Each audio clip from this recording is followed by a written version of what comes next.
My brother Bill was struck by lightning a few weeks ago. It happened right in front of me. My parents' dog Luna is terrified of thunder, and when my brother and I were bringing groceries in, it cracked above us, and Luna bolted out of the door and into our field. Bill ran after her, screaming her name as the rain beat down and wrangled her from under the shed. She whimpered and came back to the house, where I stood calling her, holding the door open. I smelled ozone, sharp and chemical, as Luna ran in past my legs. Then the sky turned white. I saw a jagged white line that lit up the field like it was day. It looked like it was growing out of Bill's back, reaching high into the clouds, and in that instant, the rain seemed to stop. It was something out of a dream. But then that booming crack shook my bones and struck my eardrums. I could feel the impact of the lightning and the tingle of the current, and in that instant I knew Bill had been hit. I ran into the plummeting rain to my brother's crumpled form in the grass. I shivered in horror when I saw that smoke was wafting up from his hair. He'd been struck in the head. Bill's older than me by 2 years, taller too. I grunted and huffed as I dragged him by his armpits over the wet grass to the front door. He was limp and cold in my arms. He looked dead. I called 911. It was a blur of a nightmare, and I followed their instructions as I waited for an ambulance to arrive. The operator walked me through how to make sure he was breathing. He wasn't, and she calmly guided me through how to perform CPR. 30 compressions, 2 breaths, 30 compressions, again and again. It felt like hours, but the flashing red lights eventually appeared in the driveway, and paramedics rushed in and took over. I was taken aside, and they explained everything as I wiped tears from my blurry eyes. They told me I've done great, and that Bill was alive. My mother met us at the hospital, and she hugged me so tight I thought my head would pop off. It was all very emotional, waiting for news. But soon enough we were told that Bill was in stable condition. He suffered from some severe burns on his scalp and neck. He had signs of a severe brain injury, including memory loss, but was fully mobile, incapable of speech. But the first time I saw him, something felt wrong. My mom greeted him with a Highlander joke, saying, "There can only be one." After no response, her smile wilted away, and she just said, "Just kidding." The Highlander was Bill's favorite movie. Bill then smiled too, but it was different than usual. His eyes lacked emotion.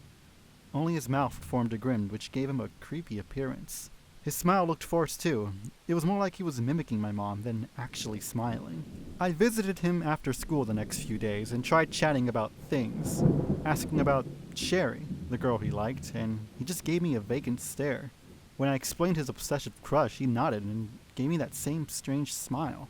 "Just kidding," Bill replied after a delay, but it was pretty clear he wasn't. I found it increasingly difficult to make conversation with him during my visits. It felt as if he was lying in order to seem more knowledgeable than he was. The doctors told us privately that amnesia was a common result of a traumatic brain injury of this sort, but Bill didn't seem to remember anything. He was instructed to keep a journal to record things, to try to stimulate his memory. My brother came back home after a few days of testing, and he did appear to be recalling the details that my mother had reminded him of. But after a few days, I knew. I just knew he was learning everything from scratch, as crazy as that sounds. I could see it in his dark eyes that he was learning to mimic mannerisms. He'd watch people, astutely to learn how to hold a pencil or open the door. He was doing the best he could to act like Bill. But I knew. 2 weeks after returning home, Bill was given the opportunity to return to school. Bill seemed to pick everything up and fit right in, all the time wearing that smile that was so close to authentic but ever so slightly off. In the evenings, I noticed the light under his door glowing at odd hours. I'd hear him coughing some awful retching sounds that turned my stomach. Then I found his journal. Bill often scribbled in his notepad, an action meant to strengthen his neural pathways, so I didn't really question it until I passed his room a few days ago. Bill's door was slightly ajar, and I saw that notepad atop his desk when he was in the shower. His door was almost always closed, so this was a rare opportunity.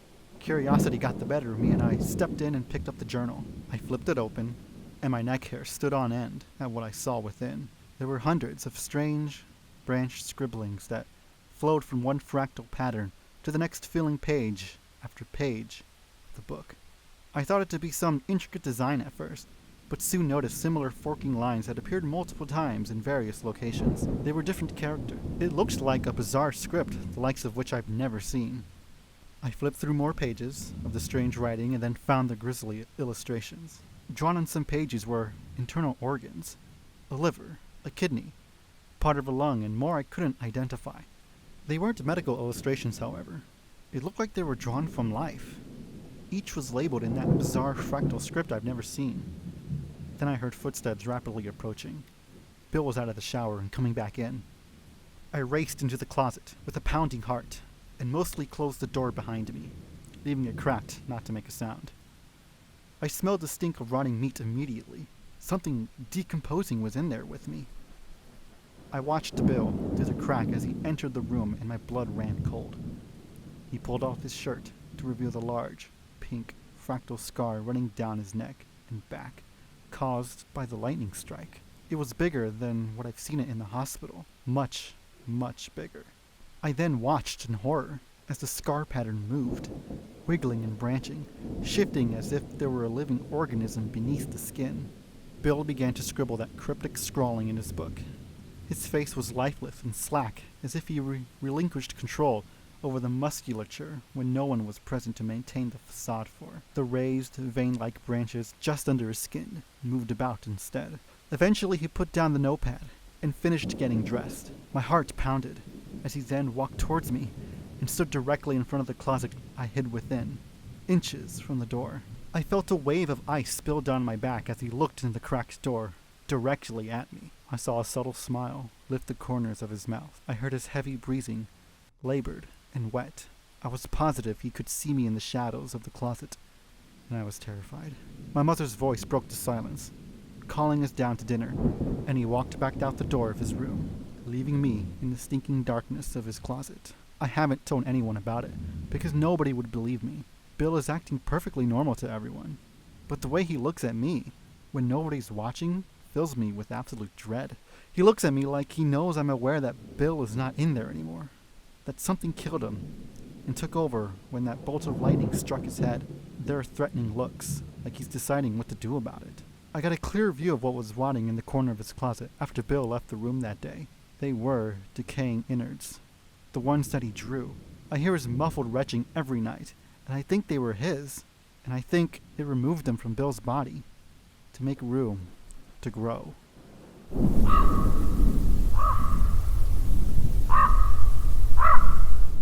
I'm pretty sure I'm a doctor. A psychiatrist, I think.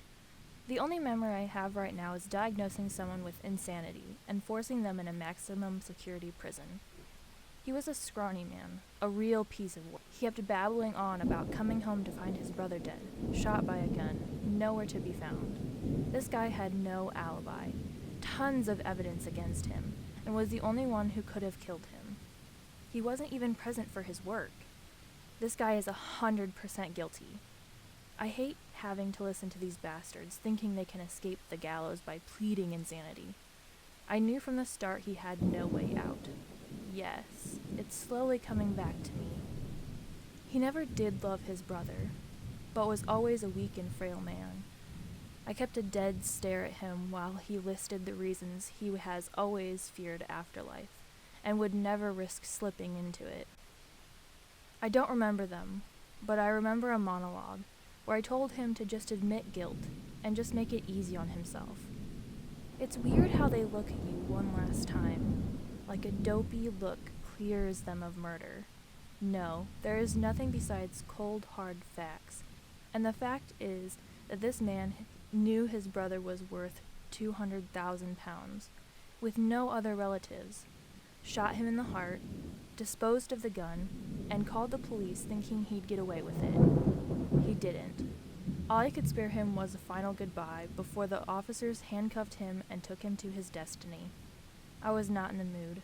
Not today. I am tired, alone in an elevator that absolutely was empty a while ago. The lights were clearly getting dimmer, but weren't completely going out. I'm not able to think of anything but that guy. I want to sleep in my office. That is the absolutely last thing I remember. Now it has been 3 weeks, and this elevator is still going down.